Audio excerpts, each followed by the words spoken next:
Overthinking doesn't solve problems, it creates them. The more you analyze, the more you paralyze. You start doubting your choices, second guessing your path, and exhausting your spirit with mental noise. But life isn't meant to be this complicated.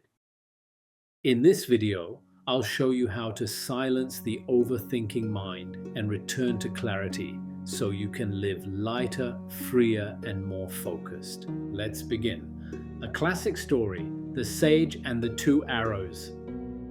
In the Buddhist tradition, there's a teaching called the two arrows. The first arrow is what life throws at you: pain, disappointment, loss. That arrow is unavoidable. But the second arrow is what the mind adds: overthinking, rumination, fear, self-blame. And that one we shoot ourselves.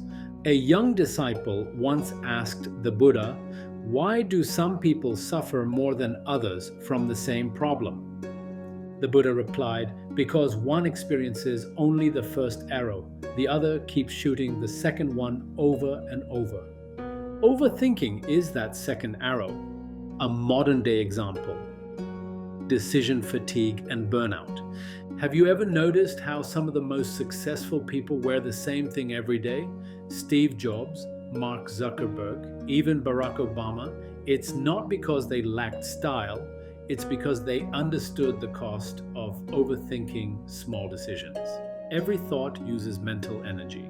When your mind is cluttered with unnecessary thinking, it reduces your ability to focus on what really matters.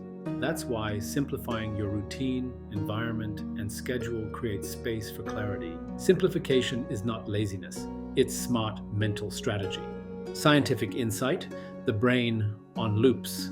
Neuroscience shows that overthinking activates the default mode network, DMN, which is linked to self-referential thinking and worry.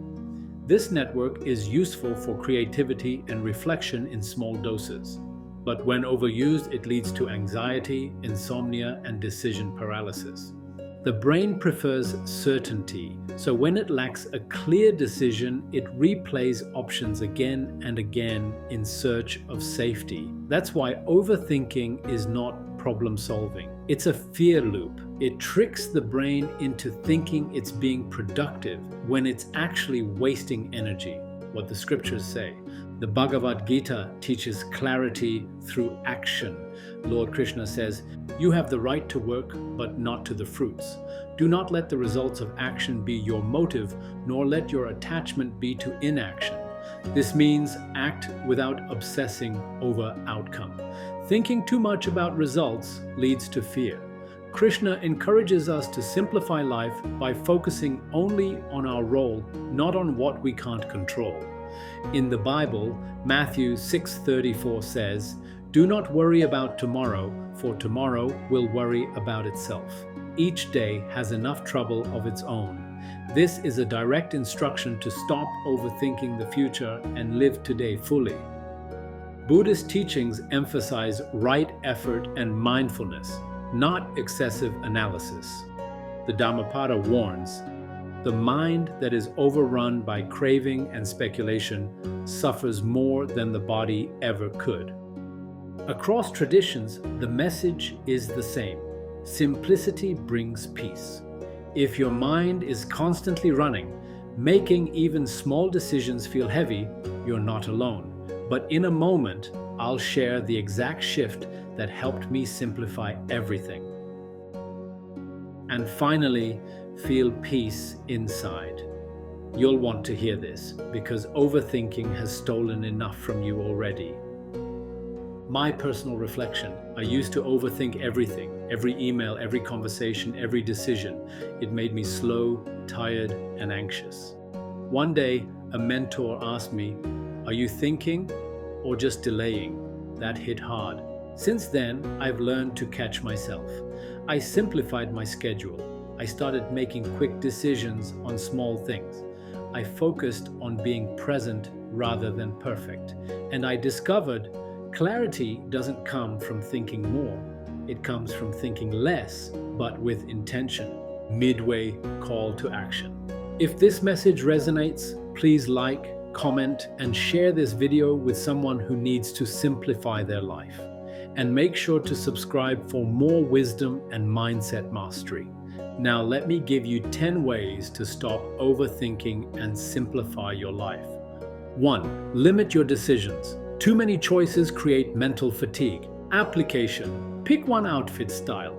Eat the same breakfast. Have a daily routine. The less you need to decide, the more energy you save. 2. Set deadlines for thinking. Overthinking thrives in open-ended time. Application. Give yourself 30 minutes to think about an issue. After that, decide and move. 3. Take action to break the loop. Overthinking keeps you stuck in theory. Action grounds you. Application. If a thought loops more than 3 times, do something. Move, write, call, decide. 4. Journal your mental noise. Thoughts trapped in your head grow louder. Application. Write down everything you're worrying about. Seeing it on paper gives perspective. 5. Create no-think blocks. Mental rest is essential for clarity. Application. Set 30 minutes a day for walking, nature, or music. No thinking, just presence. 6. Follow the 1-minute rule. If it takes less than a minute, do it now. Application. Don't overthink little tasks. Do them immediately and clear mental clutter. 7. Focus on what you can control. Most overthinking is about uncontrollables. Application. Ask, is this within my control?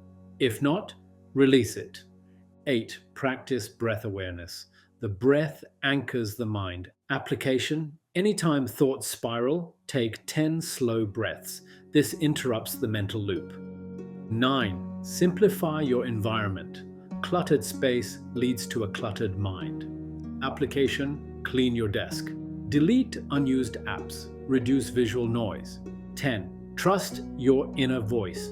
Overthinking is often distrust in intuition. Application. If a decision feels right in your body and brings peace, follow it. Trust your soul. My closing reflection. Overthinking is not a sign of intelligence. It's often a sign of disconnection from the present moment. Your mind doesn't need more information, it needs less clutter, more space, more trust. Simplicity isn't weakness, it's clarity.